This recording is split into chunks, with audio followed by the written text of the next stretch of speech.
بسم اللہ الرحمن الرحیم۔ یا اللہ اس روز کی شرمندگی سے بچا لینا جس روز ساری کائنات کے سامنے ہمارے اعمال ناموں کو کھولا جائے گا، آمین۔ اے اللہ جو میرے مقدر میں نہیں لکھا اس کی کوشش اور تمنا میں مجھے مبتلا نہ کرنا، اور جو میرے مقدر میں لکھ دیا ہے اسے میرے لیے آسان کر دینا۔ دنیا کی حقیقت اور دنیا کی حقیقت سے آگاہ ہو۔ رسول صلی اللہ علیہ وسلم نے فرمایا، اللہ کی قسم آخرت کے مقابلے میں دنیا کی حقیقت صرف اتنی ہے جیسے کوئی سمندر میں شہادت کی انگلی ڈالے پھر نکال کر دیکھے کہ وہ کتنا پانی لے کر لوٹتی ہے۔ توبہ قبول ہوگی۔ رسول صلی اللہ علیہ وسلم نے فرمایا، اگر تم اتنے گناہ کر لو کہ تمہارے گناہ آسمان تک بھی پہنچ جائیں مگر اس کے بعد تم توبہ کر لو تو اللہ تعالیٰ تمہاری توبہ قبول کر لیں گے۔ زندگی میں دو نصیحتوں پر عمل کرنا ہمیشہ کے لیے کامیاب ہو جاؤ گے۔ نماز مت چھوڑنا، زندگی ساری برکتیں اسی میں ہیں۔ اپنی نظر کی حفاظت کرنا، گناہ کی بنیاد یہیں سے ہوتی ہے، اور اللہ پاک ہم سب کو ان پر عمل کرنے کی توفیق عطا فرمائے۔ بارش میں نہانا سنت ہے۔ حضرت انس رضی اللہ تعالیٰ عنہ بیان کرتے ہیں کہ ہم رسول صلی اللہ علیہ وسلم کے ساتھ تھے کہ ہم پر بارش برسنے لگی تو رسول صلی اللہ علیہ وسلم نے اپنا سر اور کندھے کا کپڑا ہٹا دیا، یعنی کہ بارش آپ کے جسم پر پڑنے لگی۔ ہم نے عرض کی، اے اللہ کے رسول آپ نے ایسا کیوں کیا؟ آپ نے فرمایا، کیونکہ یہ ابھی ابھی اپنے رب کی طرف سے آ رہی ہے۔ میری زندگی میں سب سے بڑی تبدیلی تب آئی تھی جب میں نے خود کو سمجھا لیا کہ جو چیز ہماری نہیں ہے وہ ہمارے ہونٹوں کے بیچ میں سے بھی کھینچ لی جائے گی، اور جو ہماری ہے وہ دو پہاڑوں کے درمیان سے نکال کر بھی ہماری جھولی میں رکھ دی جائے گی۔ اور بس میں مطمئن ہو گیا کہ بے شک اللہ کے فیصلے ہماری خواہشات سے بہتر ہیں۔ طور پہاڑ کے دامن پر سینٹ کیتھرائن چرچ ہے۔ جب اسلام ہر طرف پھیلا تو اس چرچ کے پادری نبی پاک صلی اللہ علیہ وسلم کے پاس آئے اور کہا، آپ صلی اللہ علیہ وسلم ضمانت دیں کہ اس چرچ کو کوئی نقصان نہیں پہنچائے گا۔ تو آپ صلی اللہ علیہ وسلم نے ایک خط ان پادریوں کو دیا اور کہا کہ یہ چرچ قیامت تک چرچ ہی رہے گا۔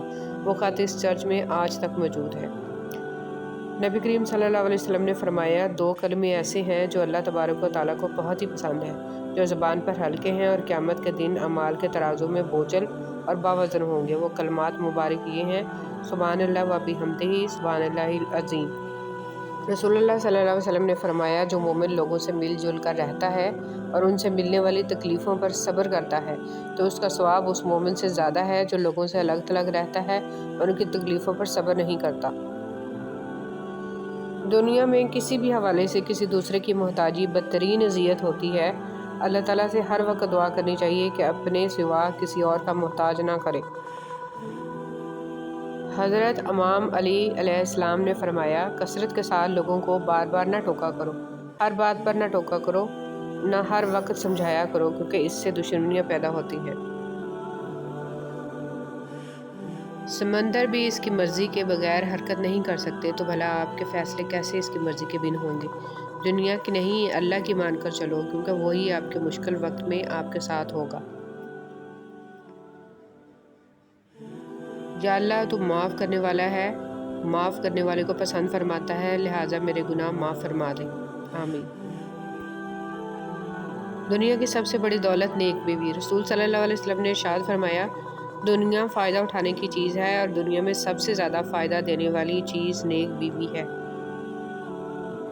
انصاف کرو ورنہ یاد رکھنا، حضرت صالح علیہ السلام کی اونٹنی کے قاتل صرف 4 لوگ تھے مگر غرق پوری قوم ہوگی، کیونکہ باقیوں کا جرم خاموش رہنا تھا۔ حضرت علی رضی اللہ تعالیٰ عنہ۔ انسان جب تک خاموش رہتا ہے وہ لوگوں کو اچھا لگے گا، جب وہ حق اور سچ کی بات کرے گا تو لوگوں کو برا لگنے لگے گا۔ اللہ تعالیٰ فرماتے ہیں، جو میرا ذکر زمین پر کرتا ہے میں اس کا ذکر آسمان پر کرتا ہوں۔ کن فیکون۔ اپنے دل کو یہ جان کر تسلی دیں کہ اللہ آپ کی ہر دعا سنتا ہے۔ اس کا کن آپ کی زندگی بدل دے گا۔ وہ آپ کے دل کو پہنچنے والے گہرے اور تیز ترین درد سے واقف ہے۔ پریشان نہ ہو، وہ آپ کو بہترین دے گا۔ ہم سمجھتے ہیں توبہ صرف گناہوں کی ہوتی ہے، پر آج انکشاف ہوا کہ توبہ تو نیکیوں پر بھی ہوتی ہے۔ ہر وہ نیکی جس پر مان ہونے لگے اس پر توبہ، ہر وہ نیکی جس پر دوسرے گنہگار لگنے لگے اس پر توبہ، ہر وہ نیکی جس میں کمی رہ گئی، جس پر دل چاہے کہ لوگ صلہ نہ دیں کم از کم تسلیم ہی کر لیں، اس پر توبہ۔ اور جب آپ اس زمین کو چھوڑیں گے تو آپ کی میراث وہ ساری محبت ہوگی جو آپ نے پیچھے چھوڑی ہے۔ عورت کی کوئی فلسفی نہیں ہے، کبھی یہ گھر کے ملازم کو دل دے بیٹھتی ہے، کبھی بادشاہ کو بھی خطر میں نہیں لاتی۔ ایک پڑھے لکھے سلجھے ہوئے مرد کو نظر انداز کر کے کام سے انسان کو منظور نظر بنا لیتی ہے۔ عورت اگر بسنا چاہے تو جھونپڑی میں بھی خوش رہتی ہے، نہ بسنا چاہے تو محلوں کو بھی لات مار دیتی ہے۔